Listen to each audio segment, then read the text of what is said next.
Naxalites Naxalites అనగానే మనకు తెలుగు రాష్ట్రాల్లో అయితే అన్నలు గుర్తొస్తారు.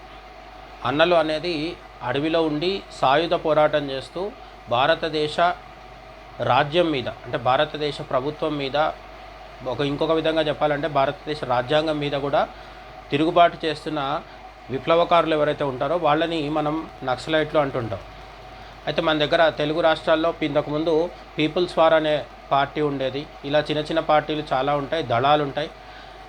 దీంట్లో ఉన్న కొంతమంది నాయకులు కూడా చాలా ఫేమస్. అంటే తెలుగు రాష్ట్రాల నుంచి వెళ్ళి మొత్తం జాతీయ స్థాయిలో మావోయిస్టులకి అంటే ప్రస్తుత కాలంలో మొత్తం అందరినీ కలిపి మావోయిస్టులు అంటున్నాం కదా, ఈ మావోయిస్టులకి ఒకప్పుడు నక్సలైట్లుగా పిలువబడ్డ వాళ్ళకి వీళ్ళందరికీ సారథ్యం వహించిన వాళ్ళలో కూడా మన తెలుగు వాళ్ళు చాలామంది ఉన్నారు. అయితే వీళ్ళని ప్రజలు కొంతవరకు అంటే స్థానికంగా వాళ్లకు కొన్నిసార్లు వాళ్లకు అన్నల వల్ల, అంటే నక్సలైట్ల వల్ల మంచి జరగడం కారణం చేత, అలాగే కొందరి మీద వ్యక్తిగతమైన అభిమానం కూడా అంతో ఎంతో ఉండడం వల్ల వీళ్ళని అన్నలు అని పిలుస్తూ అభిమానంగా పిలుచుకోవడం ఉండేది. ఒక దశలో తెలుగు రాష్ట్రాల్లో చాలా సానుభూతి ఉండేది ఈ అన్నల మీద, కానీ అడవిలో ఉండే అన్నల మీద కావచ్చు, ఆర్ఎల్స్ నక్సలైట్ల మీద కావచ్చు.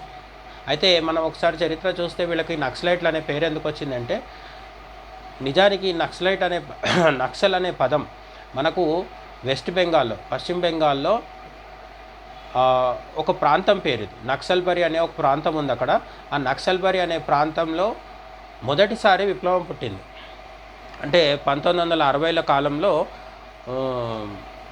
CPM, communist party of India Marxist ఏదైతే ఉందో ఆ సిపిఎం పార్టీలోనే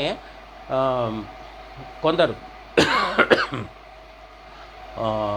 అంటే అప్పటిదాకా కమ్యూనిస్టు భావజాలంతో పనిచేసి ఒక విప్లవం వస్తుంది, పేద ప్రజల జీవితాల్లో మార్పులు వస్తాయి అని చెప్పి ఆశించి కమ్యూనిస్టు పార్టీలో ఉంటూ ప్రజల ముందుకు వెళ్ళి ఎన్నికల టైంలో, అంటే మనకు 1951లో రాజ్యాంగం వచ్చిన తర్వాత ఆ రాజ్యాంగం ప్రకారం ఎన్నికలు జరుగుతున్నప్పుడు పశ్చిమ బెంగాల్లో కూడా మొదట్లో కాంగ్రెస్ ప్రభుత్వాలే ఉండేవి. దేశమంతా ఉన్నట్టుగా రాష్ట్ర ప్రభుత్వం బెంగాల్లో కూడా కాంగ్రెస్దే ఉండేది. అయితే అక్కడ క్రమక్రమంగా కమ్యూనిస్టులు బలం పుంజుకుంటూ రావడం జరిగింది.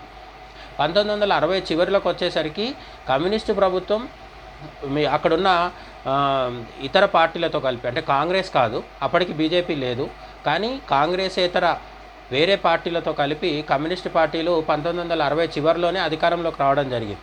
ఆ విధంగా సిపిఎం కోల్కతాలో ఉన్న రాష్ట్ర ప్రభుత్వంలో భాగంగా ఉన్నప్పుడే అదే కమ్యూనిస్ట్ పార్టీకి చెందిన చార్ మజుందార్ అనే అతను, ఆయనతో పాటు మరికొందరు కూడా ఈ మార్పు అనేది దానంతల దానిగా అది రాదు, పేదల ప్రజలకు ముఖ్యంగా భూములు పంచడం, కొందరి దగ్గర భూస్వాముల దగ్గర విపరీతంగా భూములు ఉండిపోయినాయి, ఆ భూముల్ని మనం తిరిగి పేదలకు పంచాలి, వాళ్ళకు సరైన అవకాశాలు రావాలి, ఈ విధంగా ఒక సమాజాన్ని సృష్టించడం కోసం మనము సాయుధ పోరాటం చేయడానికి దిగాలి అని చెప్పి చార్ మజుందార్ కొన్ని డాక్యుమెంట్స్ రాయడం జరిగింది. వాటికి అప్పటి కమ్యూనిస్ట్ పార్టీలో ఉన్న కొందరి మద్దతు కూడా ఉంది. కాబట్టి ఈ చార్ మజుందారు ఆయనతో పాటు ఉన్న సాయుధ విప్లవాన్ని సపోర్ట్ చేసే వాళ్ళు ఏమనుకున్నారంటే, కమ్యూనిస్ట్ పార్టీ మాకు సపోర్ట్ చేస్తుంది అనుకొని వాళ్ళు సాయుధ తిరుగుబాటుకు పిలుపునిచ్చి సాయుధ తిరుగుబాటు మొదలుపెట్టారు. ఆ విధంగా మొదటిసారి బంగాల్లో ఉన్న రైతులు, వాళ్ళతో పాటు కమ్యూనిస్టు నాయకులు వీళ్ళందరూ కలిసి ఒక సాయుధ దాడి చేయడం మొదలుపెట్టారు. అది ఎక్కడ జరిగింది? నక్సల్బరీలో జరిగింది. దానివల్ల ఏమైందంటే, ఈ ఆయుధాలు పట్టుకొని తిరుగుతూ పోలీసులకు, రాజ్యానికి, ప్రభుత్వానికి వ్యతిరేకంగా, రాజ్యాంగానికి వ్యతిరేకంగా ఎవరైతే వెళ్తున్నారో వీళ్ళని నక్సలైట్లు అనడం మొదలైంది. అదే పేరు చాలా కాలం కొనసాగుతూ వచ్చింది. అయితే కమ్యూనిస్ట్ పార్టీలో ఉండి సాయుధ విప్లవాన్ని సపోర్ట్ చేసిన చార్ మజుందార్ని క్రమక్రమంగా అదే కమ్యూనిస్ట్ పార్టీ సిపిఎం ఏదైతే ఉందో అది వ్యతిరేకించడం మొదలుపెట్టింది. ఒక దశలో అతన్ని పార్టీ నుంచి పంపించడం కూడా జరిగింది. ఆ విధంగా కమ్యూనిస్ట్ పార్టీ సిపిఎం ఎన్నికల ద్వారానే మార్పు సాధ్యం అనుకుంటూ బెంగాల్లో ఎన్నికల ద్వారా ప్రజలు ఇది చేస్తూ 1970లలో అధికారంలోకి వచ్చి ఏకబిగిన 30 ఏళ్ల పాటు పరిపాలించింది. కానీ పశ్చిమ బెంగాల్ని ఏమాత్రం అభివృద్ధి చేయలేదు. దాని వెనుకబాటుతనానికి జ్యోతి బసు మొదలు బుద్ధదేవ్ భట్టాచార్య వరకు కమ్యూనిస్టు ముఖ్యమంత్రులు ఎవరైతే ఉన్నారో వాళ్ళందరూ అక్కడున్న కమ్యూనిస్టు క్యాడర్సు వీళ్ళంతా కారణం. వీళ్ళు ఒక పద్ధతి ప్రకారం కింద నుంచి మీది దాకా, సర్పంచ్ నుంచి ముఖ్యమంత్రి దాకా అన్ని చోట్ల కమ్యూనిస్టు నాయకులే ఉండి ఒక పద్ధతి ప్రకారం వ్యవస్థ ఏర్పాటు చేసుకొని దశాబ్దాల పాటు అధికారాన్ని చేజిక్కించుకున్నప్పటికీ మార్పు మాత్రం ఎంత మాత్రం అసలు తీసుకురాలేకపోయారు. దానివల్ల ఏమైందంటే ప్రజల్లో అలా అసంతృప్తి ఉండిపోయింది. ఈ కమ్యూనిస్టుల పట్ల, అంతకుముందున్న కాంగ్రెస్ పట్ల ఉన్న అసంతృప్తి, అలాగే రైతులలో ఉన్న విపరీతమైన పేదరికము, భూములు లేకపోవడం, ఇవన్నీ ఏమైందంటే చివరికి సాయుధ విప్లవానికి దారితీసింది. దాన్ని సపోర్ట్ చేసిన వాళ్ళు చార్ మజుందార్, అతనితో పాటు ఉన్న మరికొంతమంది కామ్రేడ్స్, వీళ్ళందరూ కలిసి నక్సలిజాన్ని మొదలు పెడితే అది చాలా దావానలంలా దేశమంతా విస్తరించింది. ఒక దశలో కమ్యూనిస్టులకు, అంటే ఈ నక్సలైట్లు ఎవరైతే ఉన్నారో సాయుధ పోరాటం చేస్తున్న వాళ్ళు, వీళ్ళకి సంబంధించి పశుపతి టు తిరుపతి అని ఒక నినాదం ఉండేది. అంటే నేపాల్లో ఉన్న పశుపతినాథ్, అక్కడి నుంచి మొదలు పెడితే మన ఆంధ్రప్రదేశ్లో ఉన్న తిరుపతి వరకు వీళ్ళ రెడ్ బెల్ట్ అనేది ఒకటి ఉండేది. దీంట్లో అనేక రకాల చిన్న చిన్న పార్టీలు ఉండేవి. నక్సలైట్లు లేకపోతే ఇంకా వేరే వేరే పేర్లతో చాలామంది ఆపరేట్ చేస్తూ ఉండేవాళ్ళు. ఎక్కడ నేపాల్లో, ఉత్తరప్రదేశ్లో, బీహార్లో, బెంగాల్లో, ఇప్పుడు మనం చెప్పుకుంటున్న ఆధునిక కాలంలో అంటే రాష్ట్రాల విభజన జరిగిన తర్వాత ఉన్న జార్ఖండ్, ఛత్తీస్గఢ్ ఇటువంటి ప్రాంతాల్లో, తెలంగాణలో, అలాగే ఆంధ్రప్రదేశ్లో కూడా, ఒరిస్సాలో కూడా, ఒరిస్సా ఆంధ్రప్రదేశ్ బార్డర్లో కూడా ఇప్పటికీ చాలా యాక్టివిటీ నడుస్తూ ఉంటుంది. ఈ నక్సలైట్లు ఈ విధంగా చిన్న చిన్న పార్టీల ద్వారా విస్తరిస్తూ వచ్చిన తర్వాత దాదాపు 50 ఏళ్ళు పూర్తయింది, 60 ఏళ్ళు కూడా పూర్తయిపోతున్నాయి. కానీ వీళ్ళు చెప్పిన మార్పు రాలేదు ఇంతవరకు. మనం గుర్తించాల్సింది ఏంటంటే నక్సలైట్లలో నిజాయితీ ఉండవచ్చు. కొందరు నక్సలైట్లు రకరకాల అవినీతి పనులకు కావచ్చు, లేదంటే బెదిరింపులకు కావచ్చు, ఇటువంటి పాల్గొన్నప్పటికీ మెజారిటీ నక్సలైట్లు చాలామంది ప్రాణాలు పోగొట్టుకుంటున్న వాళ్ళు సిద్ధాంతానికి కట్టుబడి ఈ దేశంలో మార్పు వస్తుందని చెప్పి సాయుధ పోరాటాన్ని నమ్ముకొని వెళ్తున్న వాళ్ళు. అందులో మళ్ళీ ఇంకొక ఆరోపణ కూడా ఉంది. నాయకత్వ స్థానంలో అగ్రవర్ణాలు ఉంటూ కింద పోరాటం చేస్తూ ప్రాణాలు పోగొట్టుకునే దీంట్లో అంటే సైనికుల జవాన్ల లాగా కింది స్థాయి దళాల్లో ఉండి నిజంగా పోలీసుల ఎన్కౌంటర్లను ఎదుర్కొనే స్థానంలో మాత్రము దళితులు కావచ్చు, బీసీలు కావచ్చు, కొన్ని చోట్ల మైనారిటీలు కావచ్చు, వీళ్ళని పెట్టి పై స్థాయిలో మాత్రం అగ్రకులాల వాళ్ళే ఉంటున్నారు. మావోయిస్టు పార్టీలో కూడా, అంటే ఈ సాయుధ పోరాటం చేస్తున్న దళాల్లో కూడా మళ్ళీ అగ్రవర్ణ ఆధిపత్యమే నడుస్తుంది. ఏ విధంగా అయితే బయట ఎన్నికల్లో పాల్గొనే సిపిఐ, సిపిఎం, ఈ కమ్యూనిస్ట్ పార్టీలు ఉన్నాయో, అలాగే కాంగ్రెస్, బీజేపీ లాని మెయిన్ స్ట్రీమ్ పార్టీలు ఉన్నాయో, ప్రాంతీయ పార్టీలు ఉన్నాయో, వీళ్ళన్నిట్లలో ఉన్నట్లుగానే అగ్రవర్ణ ఆధిపత్యం అనేది మావోయిస్టు పార్టీలో కూడా ఉందని చాలామంది విశ్లేషకులు, మేధావులు వీళ్ళంతా చెప్తుంటారు. వాళ్ళది నమ్మినా నమ్మకున్నా స్వయంగా దళితులు, అంబేద్కరిస్టులం అని చెప్పే వాళ్ళు కూడా చాలామంది గత కొంతకాలంగా మావోయిస్టులని, అంటే సాయుధ పోరాటం చేస్తున్న వాళ్ళలో విమర్శిస్తున్న ప్రధాన విమర్శ ఏంటంటే ప్రాణాలు పణంగా పెట్టి ప్రాణాలు పోగొట్టుకునే స్థితిలో, అంటే ఆ ర్యాంక్స్లో కింద స్థాయిల్లో మాత్రం దళితుల్ని, ఇతర బీసీలని వాళ్ళని పెడుతున్నారు. లీడర్షిప్ ఇచ్చే విషయంలో మాత్రం వాళ్లకు పెద్దగా ఇవ్వట్లేదు. పై స్థాయి పోస్టులన్నీ, పోలిట్ బ్యూరో లాంటివన్నీ అగ్రవర్ణాల చేతిలో ఉంటున్నాయని చెప్తున్నారు. అయితే మనం మావోయిస్టులు అంటే ఒకప్పుడు నక్సలైట్లుగా పిలువబడిన వాళ్ళ ప్రస్థానాన్ని చూస్తే బెంగాల్ నక్సల్బరి అనే గ్రామంలో మొదలయ్యి దేశమంతా విస్తరించిన ఈ నక్సలైట్లు ఎవరైతే ఉన్నారో ఒక దశలో అనేక చిన్న చిన్న పార్టీలుగా విడిపోయి ఎక్కడికక్కడ ఉద్యమాలు చేస్తూ అడవుల్లో దాక్కుంటూ ఇలా కొనసాగింది. ఈ అడవి ఏదైనా అవ్వచ్చు, ఉత్తరప్రదేశ్, ఛత్తీస్గఢ్, బీహార్ అడవి కావచ్చు, నేపాల్ అడవులు కావచ్చు, మన దగ్గర ఉన్న ఏటూరు నాగారం, వరంగల్ దగ్గర అడవులు కూడా కావచ్చు. కాబట్టి ఎక్కడికక్కడ అడవుల్లో ఒకరితో ఒకరికి సంబంధం లేకుండా కొందరు దళాలుగా విడిపోయి ఉద్యమాలు, అంటే సాయుధ పోరాటాలు చేస్తూ పోలీసులలో కూడా పై స్థాయి డీజీపీలు, ఐపీఎస్ స్థాయి వాళ్ళు వీళ్ళని బాంబులు పెట్టి చంపిన దాఖలాలు తక్కువ. ఎక్కువ వరకు మావోయిస్టులు లేదా నక్సలైట్ల బాంబు దాడులకు బలయ్యేది కానిస్టేబుల్ స్థాయి వాళ్ళు. సిఆర్పిఎఫ్ దాంట్లో కూడా కింది స్థాయి సైనికులు మాత్రమే నక్సలైట్ల దాడుల్లో చనిపోతుంటారు. లేదంటే ఏ ఆయుధము చేపట్టని అమాయకులు ఎవరైతే ఉంటారో గిరిజనులు, ఏ గిరిజనులను మేము కాపాడుతున్నామని నక్సలైట్లు చెప్తున్నారో అదే గిరిజనులకు సంబంధించిన వాళ్ళని ఇన్ఫార్మర్ల నెపంతో వీళ్ళు చంపేస్తుంటారు. వాళ్ళు ఇన్ఫార్మర్ అని నిరూపించే ప్రక్రియ అంటూ ఏముండదు. వీళ్ళకి అనుమానం వచ్చిన ప్రతి వాడిని ఇన్ఫార్మర్ అనే అవకాశం ఉంది. లేదు వాడు నిజంగా ఒకవేళ ఇన్ఫార్మర్ అయ్యి వీళ్ళకు మోసం చేసినప్పటికీ చంపే హక్కు భారతదేశ రాజ్యాంగం ఇవ్వలేదు. అయితే నక్సలైట్లకి, మావోయిస్టులకి వీళ్ళందరితో వచ్చిన ప్రధాన సమస్య ఇది. వీళ్ళు రాజ్యాంగాన్ని నమ్మట్లేదు. భారతదేశ ప్రజల చేత ఎన్నుకోబడ్డ ప్రభుత్వము, ఆ ప్రభుత్వం ఏ రాజ్యాంగం చేత అయితే నడుస్తుందో, మన కోర్టులు అన్నీ కూడా ఏ రాజ్యాంగాన్ని అయితే నమ్ముకొని ముందుకు పోతున్నాయో ఆ రాజ్యాంగాన్ని వీళ్ళు నమ్మట్లేదు. బూటకపు ఎన్కౌంటర్లు జరిగినప్పుడు మాత్రం రాజ్యాంగం ప్రకారం మా ప్రాణాలు మీరు కాపాడాలి, మాకు హక్కులుంటాయి అంటున్నారు. కానీ అదే రాజ్యాంగానికి విలువనిచ్చి ఈ పోలీసులను కానీ సామాన్య గిరిజనులను కానీ ఇన్ఫార్మర్ల నెపంతో చంపకూడదు అన్నప్పుడు మాత్రం వీళ్ళు అది పట్టించుకోవట్లేదు. గత 60 సంవత్సరాలుగా నక్సలైట్లు, మావోయిస్టుల ప్రస్థానంలో కొన్ని వేల మందిని ఈ విధంగా చంపడం జరిగింది. కాబట్టి నక్సలైట్లు లేదా మావోయిస్టులు ఇంకే పేరుతో పిలిచినప్పటికీ ఈ అడవిలో ఉండే అన్నలు ఎవరైతే ఉన్నారో వీళ్ళ ఉద్దేశం మంచిదైనప్పటికీ నిర్దాక్షిణ్యంగా ప్రాణాలు తీయడం అనేది చాలా తప్పు. ఒకప్పుడు భగత్ సింగ్ లేదా సుభాష్ చంద్రబోసు లేదంటే అల్లూరి సీతారామరాజు పోరాటం చేశారంటే అది బ్రిటిష్ వాళ్ళ మీద చేశారు. కానీ వీళ్ళు చేస్తున్నది స్వంత భారతీయుల చేత ప్రజాస్వామ్యబద్ధంగా ఎన్నుకోబడ్డ సొంత ప్రభుత్వాల మీద. ఆ ప్రభుత్వాల్లో అవినీతి ఉండొచ్చు, ఆ ప్రభుత్వాలు మనం కోరుకున్నట్టు పని చేయకపోవచ్చు.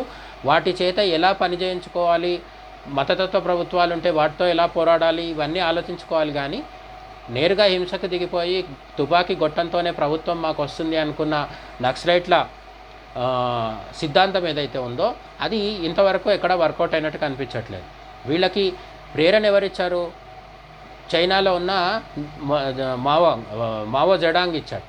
ఆయన చైనాలో ఒక సాయుధ విప్లవం ద్వారా గ్రేట్ మార్చ్ అని నిర్వహించి అనేక పల్లెల్లో అనేక మంది జమీందారులను కావచ్చు, తన శత్రువులను కావచ్చు, కొన్ని వేల మందిని చంపి భూమిని రక్తసిక్తం చేసి చైనాలో సాయుధ విప్లవం తీసుకొచ్చి ప్రజాస్వామ్యబద్ధమైన చైనాను కాస్త కమ్యూనిస్ట్ చైనాగా మార్చారు. కమ్యూనిస్ట్ చైనాగా మారిన తర్వాత అనేక దశాబ్దాలు కమ్యూనిజంని పట్టుకొని ఉన్నప్పటికీ పెద్దగా ఎదుగుదల ఏం కనిపించలేదు. చివరికి 90వ దశకం వచ్చేసరికి వాళ్ళు పేరుకు కమ్యూనిజం ఉన్నప్పటికీ లోపల మాత్రం పూర్తిగా క్యాపిటలిస్ట్గా మారిపోయారు. ఈరోజు చైనాలో షీ జిన్పింగ్ కావచ్చు, అతని అనుచరులు కావచ్చు, ప్రపంచంలోనే అత్యంత శక్తివంతమైన క్యాపిటలిస్టులుగా మారిపోయారు. వాళ్ళు దేశాల్లో వ్యాపారాలను విస్తరించుకుంటూ చిన్న చిన్న దేశాలకు అప్పులు ఇస్తూ అప్పుల ఊబిలో చిన్న చిన్న దేశాలని బంధించి తమ చెప్పు చేతుల్లో పెట్టుకోవడము, ఇలాంటి పనులన్నీ చేస్తున్నారు. చైనాలో కమ్యూనిజం ఉంది, కానీ పేరుకు మాత్రమే ఉంది. ఏమంటారంటే అమెరికాలో లిబర్టీ ఉంటుంది కానీ ఆ లిబర్టీ స్టాచ్యూగా మారిపోయింది అని చెప్తారనమాట, స్టాచ్యూ ఆఫ్ లిబర్టీ లాగా. అట్లా చైనాలో కూడా కమ్యూనిజం ఉంది కానీ ఆ కమ్యూనిజం పేరుకు మాత్రమే ఉంది. వర్కింగ్లో మొత్తం క్యాపిటలిజమే కనిపిస్తుంది మనకి. ఆ విధంగా రష్యాలో కమ్యూనిజం ఉండేది, అది సోవియట్ రష్యా విచ్ఛిన్నం తర్వాత అది కూడా పనికి రాకుండా పోయింది. ఇక మిగిలిన నార్త్ కొరియా, క్యూబా లాంటి వాటిల్లో కమ్యూనిజం అనేది ఒకటి ఉన్నప్పటికీ ఆ కమ్యూనిజం వల్ల అక్కడ ప్రజలు ఎదిగింది లేదు, అభివృద్ధి చెందింది లేదు, స్టాండర్డ్ ఆఫ్ లివింగ్ పెరిగింది లేదు, పర్ క్యాపిటల్ పెరిగింది లేదు, జీడిపి పెరిగింది లేదు. కాబట్టి కమ్యూనిస్టు దేశాలు సక్సెస్ అయిన దాఖలాలు ఇప్పటివరకు లేవు, చైనాను మినహాయిస్తే. ఈ చైనా కమ్యూనిస్టు పోకడలో లేదు అనేది కూడా చాలామంది నిజాయితీ గల భారతీయ కమ్యూనిస్టులు కూడా ఒప్పుకుంటారు. ఎందుకంటే పూర్తి క్యాపిటలిజాన్ని ఎంచుకొని క్యాపిటలిస్ట్ మార్గంలో ముందుకు పోతున్నారు తప్ప అక్కడున్న స్థానిక చైనీస్ ప్రజలకు ప్రజాస్వామ్యబద్ధమైన స్వేచ్ఛా స్వాతంత్రాలు ఇవ్వకుండా వాళ్ళని గుప్పిట్లో పెట్టుకొని ప్రపంచం మీద మొత్తం క్యాపిటలిజాన్ని రుద్దుతూ తమ ప్రోడక్ట్స్ అమ్ముకోవడము, వ్యాపారం చేయడమే తప్ప చైనీస్ కమ్యూనిస్ట్ పార్టీకి కమ్యూనిజం పట్ల ఏమాత్రం నిబద్ధత లేదనేది ప్రత్యేకంగా చెప్పాల్సిన పని లేదు. అటువంటి మావో నుంచి ప్రేరణ పొంది ఇక్కడ చార్ మజుందార్ స్థాపించిన మొదలుపెట్టిన నక్సలిజం ఏదైతే ఉందో అది దశాబ్దాల పాటు ఒక పెద్ద రక్త చరిత్రలా నడుస్తూ కొన్ని వేల మంది మావోయిస్టులు, కొన్ని వేల మంది సాయుధ తిరుగుబాటుదారులు, వాళ్ళతో పోరాడిన పోలీసులు, ఈ విధంగా అనేక మంది చనిపోవడానికి కారణమవుతూ చివరికి వైఎస్ రాజశేఖర రెడ్డి టైంలో చర్చలు అన్న ఒక ప్రహసనం జరిగినప్పుడు వీళ్ళందరూ చర్చలు సఫలమైన విఫలమైనా కానీ వీళ్ళు తీసుకున్న నిర్ణయం ఏంటంటే ఈ చిన్న చిన్న పార్టీలన్నీ ఏకమైపోయి మావోయిస్ట్ పార్టీగా అవతరించడం జరిగింది. అంటే ఒకే ఒక పెద్ద పార్టీగా వీళ్ళందరూ కలిసి ఏర్పడడం జరిగింది. ప్రస్తుతానికి ఇప్పుడు దేశం మొత్తం మీద మావోయిస్ట్ పార్టీ ఒకటి అనేది ఉంది. ఈ మావోయిస్ట్ పార్టీ కూడా ఏమైంది అంటే వైఎస్ రాజశేఖర రెడ్డి కావచ్చు, ఆ తర్వాత మన్మోహన్ కావచ్చు, లేకపోతే అంతకుముందు చంద్రబాబు నాయుడు టైంలో కూడా చాలా ఎన్కౌంటర్లు జరిగినాయి. ఇది మన రాష్ట్రాల పరిస్థితి. దేశవ్యాప్తంగా కూడా గత కొన్ని దశాబ్దాలుగా, ముఖ్యంగా గత కొన్ని సంవత్సరాలుగా చాలా తీవ్రమైన అణిచివేత అనేది అయితే జరుగుతోంది. కేంద్ర ప్రభుత్వం తరఫు నుంచి కావచ్చు, రాష్ట్ర ప్రభుత్వం తరఫు నుంచి కావచ్చు, ఇక్కడి పోలీసులు, సిఆర్పిఎఫ్ లాంటివి బలగాలు కావచ్చు, కేంద్ర నిఘా సంస్థలు కావచ్చు, వీళ్ళందరూ చేస్తున్నారు. వీళ్ళందరూ మావోయిస్టులని అణిచివేసి అడవుల్ని స్వాధీనం చేసుకొని ఏం చేయబోతున్నారు అంటే, ఇక్కడ నక్సల్స్ కావచ్చు, అర్బన్ నక్సల్స్ కావచ్చు, వీళ్ళు చెప్పే ఒక సిద్ధాంతం ఏంటంటే గిరిజనుల్ని అక్కడి నుంచి తప్పించేసి వాళ్ళ సంస్కృతి, సాంప్రదాయము, భాష అన్నిటిని ధ్వంసం చేస్తారు. అక్కడున్న ఖనిజాలు ఏవైతే ఉన్నాయో, భూమిలో ఉన్న ఖరీదైన ఆస్తులు, ఖరీదైన నిక్షేపాలు ఏవైతే ఉన్నాయో వాటిని దోచేసుకుంటారు అని ఒక ప్రచారం జరుగుతూ ఉంటుంది. అయితే నక్సలైట్లు లేని అడవుల్లో నక్సలైట్లు ఉన్నారు. అడవుల్లో నక్సలైట్లు ఎక్కడైతే ఉండరో సిటీల్లో కావచ్చు, అలాగే గుజరాత్, మహారాష్ట్రలో కొంతవరకు ఉన్నప్పటికీ గుజరాత్, జమ్మూ కాశ్మీర్, హిమాచల్, హర్యానా ఇటువంటి ప్రాంతాల్లో పెద్దగా మావోయిస్టులు, నక్సలైట్లు లేరు. మరి అక్కడ సహజ వనరుల్ని, గిరిజనుల్ని కాపాడుతున్నది ఎవరు అంటే, నక్సలైట్లు ఉండడం వల్లనే గిరిజనులకి, సహజ వనరులకి భద్రత ఉంటుందనేది పెద్దగా వాదనకు నిలబడేది కాదు. అంతేకాకుండా ప్రభుత్వాన్ని లోపలికి రానియకుండా, ప్రభుత్వ భద్రతా బలగాల్ని గిరిజనుల వద్దకు రానివ్వకుండా, గిరిజనుల్ని అభివృద్ధికి దూరం చేస్తూ, గిరిజనుల వద్దకు ఒక రోడ్డు కానీ, విద్యుత్ దీపాలు కానీ, లేకపోతే ఒక మెటర్నిటీ హాస్పిటల్ కానీ ఇవేవి రాకుండా గిరిజనుల్ని దశాబ్దాల పాటు అంటురోగాలతో, నిరక్షరాస్యతతో వాళ్ళు అక్కడే మగ్గిపోయేలా చేయడం అనేది ఒక గొప్ప విషయం కాదు. గిరిజనుల సంస్కృతిని కాపాడడము అంటే గిరిజనుల్ని అభివృద్ధి చెందకుండా, చదువు సంధ్యకి దూరం చేయడం కాకుండా ఈ మావోయిస్టులు ఎవరైతే ఉన్నారో వీళ్ళు ప్రభుత్వానికి, గిరిజనులకి మధ్యలోనే అడ్డుగా కాకుండా గిరిజనులకి అభివృద్ధికి కూడా ఒక అడ్డుగా తయారైపోవడం వల్ల రాను రాను ఏమో జరుగుతుందంటే, సిటీల్లో కార్పొరేట్ ఉద్యోగాలు చేస్తూ, ముఖ్యంగా 1990, 2000 సంవత్సరం తర్వాత ఇప్పుడు ఎవరైతే ఉద్యోగాలు చేసుకుంటూ కార్పొరేట్ లైఫ్కి అలవాటు పడ్డ, మండే టు ఫ్రైడే జాబ్ చేసే కార్పొరేట్ ఉద్యోగులు ఎవరైతే ఉన్నారో వీళ్ళందరికీ ఒకప్పట్లాగా అడవిలో అన్నల పట్ల కానీ, మావోయిస్టులు, నక్సలైట్లు వీళ్ళ పట్ల కానీ పెద్దగా సానుభూతి ఉండటం లేదు. అందుకే మనకు నిన్న నుంచి మొదలు పెడితే గత కొన్ని రోజులుగా వరుసగా అనేక ఎన్కౌంటర్లు జరుగుతూ, అప్పుడప్పుడు భద్రతా దళాల్లో కొంతమంది చనిపోయినప్పటికీ పెద్ద ఎత్తున మావోయిస్టులు చనిపోతున్నారు. ఒకసారి 30, ఇంకోసారి 20 అట్లా చాలామంది ఒకేసారి ఎన్కౌంటర్లకు గురవుతున్నారు. ఇవన్నీ నిజమైన ఎన్కౌంటర్లా, బూటకపు ఎన్కౌంటర్లా అనే చర్చ పక్కన పెడితే, ఈ మావోయిస్టులని ప్రభుత్వం ఉక్కుపాదంతో తొలగించేస్తుంది అని తెలిసినప్పుడు ఒకప్పుడు వచ్చినట్టుగా ప్రజల్లో వీళ్ళకి సానుభూతి రావట్లేదు. ఎందుకు అంటే, వీళ్ళ పోరాటం 50 పూర్తి చేసుకొని, 60 ఏళ్ళు పూర్తి చేసుకొని 100 ఏళ్ల వైపుకి వెళ్తున్నప్పటికీ కూడా ఈ మావోయిస్టుల వల్ల సమాజానికి జరిగిన మేలు అంటూ చెప్పుకోదగ్గ స్థాయిలో ఏం లేదు. నేను మొదట్లోనే చెప్పినట్టు అక్కడ ఇక్కడ 1-2 మంచి విషయాలు జరిగి ఉండొచ్చు. వ్యక్తిగతంగా కొందరు మావోయిస్టుల పట్ల మనకెవరికైనా సానుభూతి, సానుకూల వైఖరి ఉంటే ఉండొచ్చు. కానీ ఒక వ్యవస్థగా, ఒక సిస్టమ్గా చూసినప్పుడు మావోయిజం అనేది, ఈ నక్సలిజం అనేది, లేదంటే సాయుధ తిరుగుబాటు అనేది ఇప్పుడున్న కాలంలో, అలాగే ఒక భారతదేశం లాంటి అతిపెద్ద దేశము, అతిపెద్ద సైన్యము, ఇంత పెద్ద పోలీస్ వ్యవస్థ, భద్రతా దళాలు ఇవన్నీ ఉన్నదాన్ని తట్టుకొని ఈ అడవిలో ఉండే నక్సలైట్లు ఎవరైతే ఉన్నారో వీళ్ళ పాతకాలం తుపాకులతో వీళ్ళు తమ దగ్గర ఉన్న పరిమితమైన ఆయుధ సంపత్తి, పేలుడు పదార్థాలు, లేదంటే ఈ మందు పాత్రలు, వీటితో భారతదేశ రాజ్యాన్నే గెలుద్దాము, ఢిల్లీలోకి వచ్చి రాజ్యాంగాన్ని మార్చేద్దాము అని అనుకుంటే అది వర్కౌట్ అవ్వదనే విషయం గత 60 సంవత్సరాలుగా నిరూపితం అవుతూనే ఉంది. కాబట్టి అమిత్ షా ఈ మధ్యకాలంలో చేసిన ప్రకటనని మనం చాలా సీరియస్గా తీసుకోవాలి. 2021 సంవత్సరానికల్లా ఛత్తీస్గఢ్, బీహార్, బెంగాల్ ఇటువంటి ఉత్తరాది రాష్ట్రాలతో పాటు మన తెలుగు రాష్ట్రాలతో సహా ఎక్కడ మావోయిజం ఉండదు, మావోయిస్టులు కనిపించబోరు, వామపక్ష తీవ్రవాదం అనేది ఇంకా ముగిసిపోతుంది అని ఆయన ప్రకటించడం జరిగింది. అందుకు ఆ దిశలో కదులుతున్నట్టుగా సంకేతాలు, ప్రతిరోజు వార్తలు కూడా వస్తున్నాయి. చాలా చోట్లలో ఇప్పుడు మావోయిస్టుల ప్రాబల్యం పోయింది. కేవలం కొన్ని ప్రాంతాలకే వాళ్ళు మిగిలిపోయారు. అది కూడా రానున్న కొన్ని నెలల్లో పూర్తిగా తుడిచిపెట్టేస్తామంటున్నారు. అయితే మన దేశంలో నక్సల్స్ ఒక సమస్య అయితే అర్బన్ నక్సల్స్ ఇంకొక సమస్య. అమిత్ షా నక్సల్స్ మీద దృష్టి పెడుతున్నారు.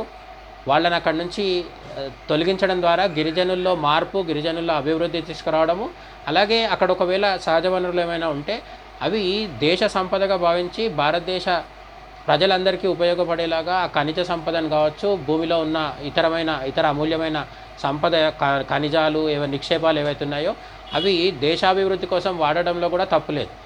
ఈ క్రమంలో కొంత వాతావరణ కాలుష్యం జరుగుతుందనే వాదనలు కూడా ఎప్పట్లాగే లెఫ్టిస్టులు చేస్తారు. వాటిని పెద్దగా పట్టించుకోకుండా సాధ్యమైన తక్కువ నష్టం జరిగి ఎక్కువ లాభం జరిగే విధంగా చర్యలు తీసుకుంటే అది సంతోషించాల్సిన విషయమే. కానీ ఎటొచ్చి ఈ నక్సల్స్ విషయంలో అర్బన్ నక్సల్స్ చేస్తున్న ప్రచారం కావచ్చు, దుష్ప్రచారం కావచ్చు, తప్పుడు ప్రచారం కావచ్చు, దీన్ని కూడా గమనిస్తూ ఉండాలి. కేంద్ర ప్రభుత్వం అర్బన్ నక్సల్స్ మీద కూడా వీలైన విధంగా చట్టపరమైన చర్యలు తీసుకుంటూ ఉండాలి. మావోయిస్టులను అయితే ఎన్కౌంటర్ల ద్వారా ఎదుర్కొనే అవకాశం ఉంది. కానీ సిటీలో ఉండి యూనియన్లలో, యూనివర్సిటీల్లో దాక్కొని ఉన్న అర్బన్ నక్సల్స్ రాజకీయాల నాయకులుగా చెల్లమని అవుతున్న వాళ్ళ మీద కూడా గట్టి దృష్టి సారించాల్సిన అవసరం ఉంది. వాళ్ళు ఎవరితో, విదేశీ శక్తులు ఎవరితో టచ్లో ఉన్నారనేది కూడా కేంద్ర ప్రభుత్వం, ముఖ్యంగా హోంమంత్రిగా ఉన్న అమిత్ షా దీని మీద దృష్టి పెట్టాల్సిన అవసరం ఉంది. అప్పుడైతేనే నక్సల్ సమస్యతో పాటు అర్బన్ నక్సల్స్ సమస్య కూడా సంపూర్ణంగా సాల్వ్ చేసుకొని మొత్తం తుడిచిపెట్టేస్తేనే మనకు దీనికి ఒక శాశ్వత పరిష్కారం లభిస్తుంది.